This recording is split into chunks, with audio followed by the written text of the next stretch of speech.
In Long Song News. Long Song Dong. Oh, that's a good name. One of my Wild 'N Out homies was like, hey man, your porn name should be King Ding-a-Ling-Ling. King Ding-a-Ling-Ling? Yo, I'm making that a skit. That's so dope. King Ding-a-Ling. Why is there extra ling-ling there? King Ding-a-ling is already funny. No, because like cause ding-a-ling means penis, and then ling-ling is what they call like little Asian girls, you know, like Asian girls. King Ding-a-ling-ling. Submitted by Dominating Humbly from the Bay. Oh, dope. A criminal defense attorney gives her opinion on R. Kelly's new 19-minute song called I Admit. This is crazy. I haven't heard it. I heard about Crazy. it. I haven't heard the whole thing, but I've heard inserts of the 19-minute song, and it's wild. He's lost his shit. Really? I actually sat through the whole thing. How was it? Was it great? Is it on YouTube? Well, the link that I had was on Genius. What's it about? I fucking love R. Kelly. Yeah, me too. He's back, dude. What you miss about him is exactly what's back. I love people that are so fucking delusional and so God, and they have this God complex, but they have no fucking idea. I love that shit, dude. I mean, no one condones peeing on an underage girl, but I mean, it's R. Kelly. Exactly, like he's lost his mind. What do you think? You remember back in the days when that was okay? When no one cared, right? Yeah, so back in the day when he peed on underage girls, it was more viewed as this guy is crazy and it's hilarious. You know, it was more of like, you focus more on the peeing part. Like, that's so funny. I can't believe this guy's peeing on people. Right. It was a scandal though, dude. It was on the news. Yeah, it was bad. I think for us, maybe it was our mindset. No. What made it funny was Dave Chappelle. He made that song. I want to piss on you. So good. Oh, but look. Drip, drip. Also, look, not gonna lie. Okay, look, to be real, I was bumping some old R. Kelly the other day. I think I was bumping like The Chocolate Factory or TP2, like just classic albums.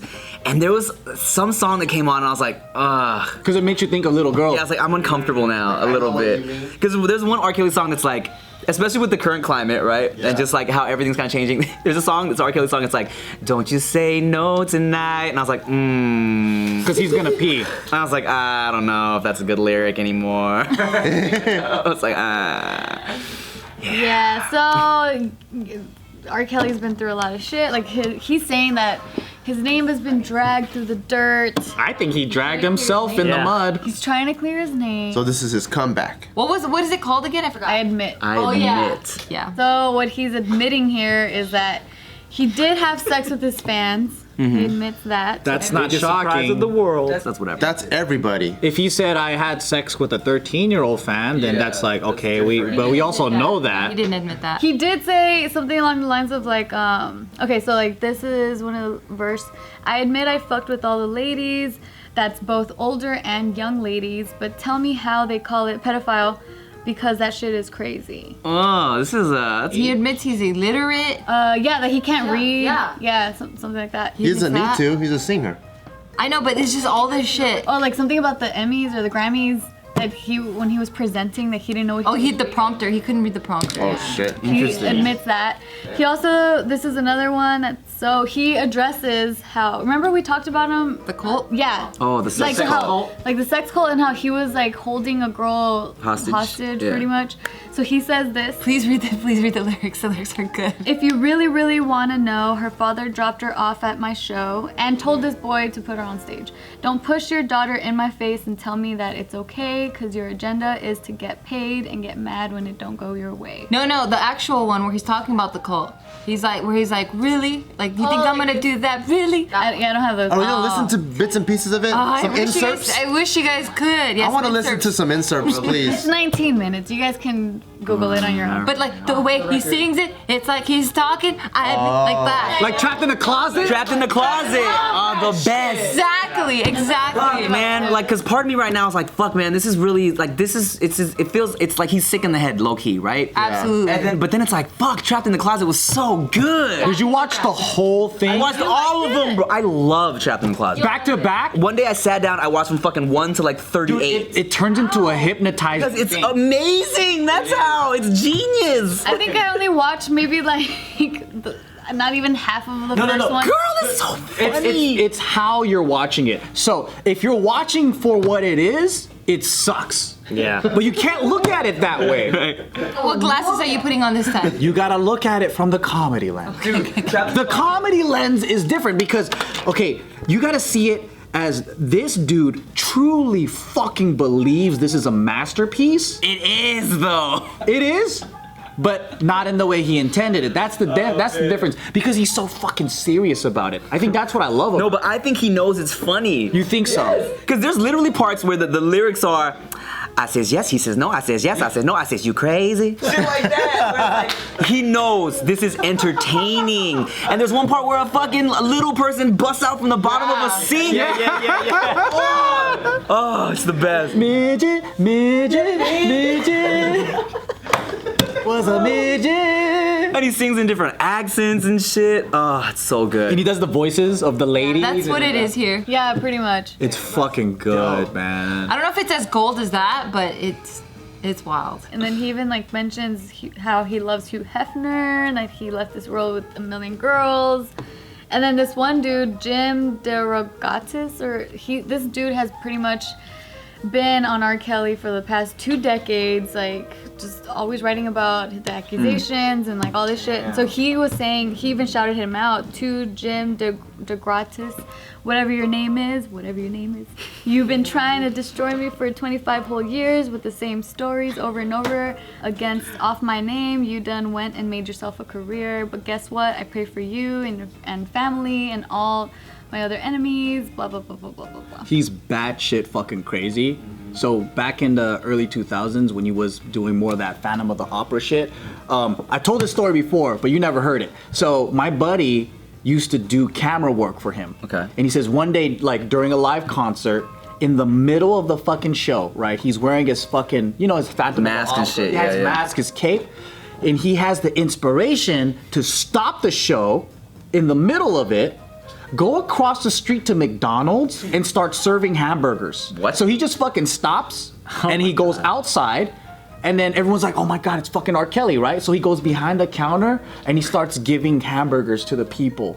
And people were just waiting in the audience, like, where the fuck did he go? Interesting. Wow. He's like, that fool's like nuts, dude. He would just do shit like that out of nowhere. Man, I just wish he wasn't a pedophile. Like he peed on some 18-year-old girls. Yeah, I wish it was. If he peed on an 18-year-old girl, completely different. That's like, who cares? Yeah. Honestly. But it's like the fact that he peed on like a 16-year-old. It's like, ugh. And y'all know he was supposedly like married to Aaliyah, right? Yeah, well, when she was, yeah. He was 24 or 28 or Wait, that's what I don't get is like, okay, so apparently she was under pregnant 18 too. Yeah, under 18, you're a pedophile, but you can marry some girls in some states under lied. 18. Or for this particular situation, she lied about her age and said she was 18, and then the parents found out. So And they someone- eloped? And then someone wrote in some book that apparently R. Kelly thought that she was pregnant. Damn. Shit, crazy, man. So then, so there's this criminal defense attorney. I wonder if he's the opposite. Like, 15? Fuck, I thought you were 12. Oh my God. How could you lie to me? No. Why'd you lie to me?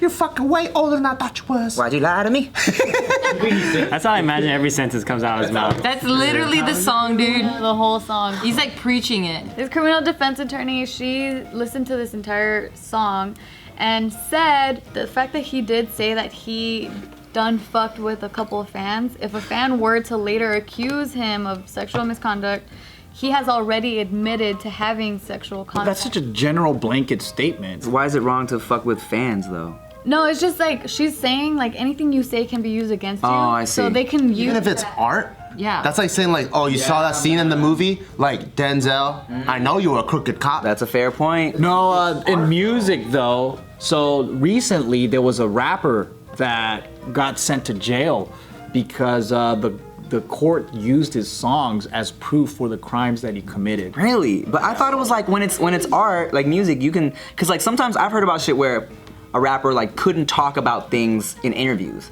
but he could talk about everything in a song, you know what I'm saying? Because it's like, it's art, it's like First Amendment. It might be changing these days. I guess so, because she did say that there's an argument to be made that those lyrics are admissible. Cause that's like that Key and Peele ski, you guys remember that one? Where it's he's a rapper and he admits to all these crimes. And then he was like, no, I didn't do it. And they played the album and it tells like all the details of it. And like specific details. yeah, and I think Key and Peele was making fun of it, but now it's becoming real. Yeah. That's fucking crazy. So pretty much she was just saying, like, even though she's saying a lot of her clients think that just by saying I didn't do it will help their case, but just saying anything can hurt your case, even though you're saying you're not doing it. So she was just telling R. Kelly, It's a tricky time because I know recently Hulk Hogan went through some shit. Like, he got a sex tape that was released, and then this whole scandal actually took down a website, Gawker. Yeah, it took down that website. Yeah. And during the court argument, what they were saying is Hulk Hogan said some racist things. He said whatever, but in court he was like, "That's Hulk Hogan. That's that character that said that, not me." Or like that was, I don't know what he said, but like it was like one could get away because this person's saying it, his character, not him, or whatever. So it's like a scripted thing. Yeah, and then they're like, it's messing up my brand and whatever. So it's like, where do you draw the line of people being accountable? It's like if I say whatever I want on JK News, I'm like, no, that's Jomalia Joe. Right. That's that character. That's not me. Yeah. I should do that. I should fucking rob a 7-Eleven. No. That's not me, dude. That's Jomalia Joe. As long as you film it.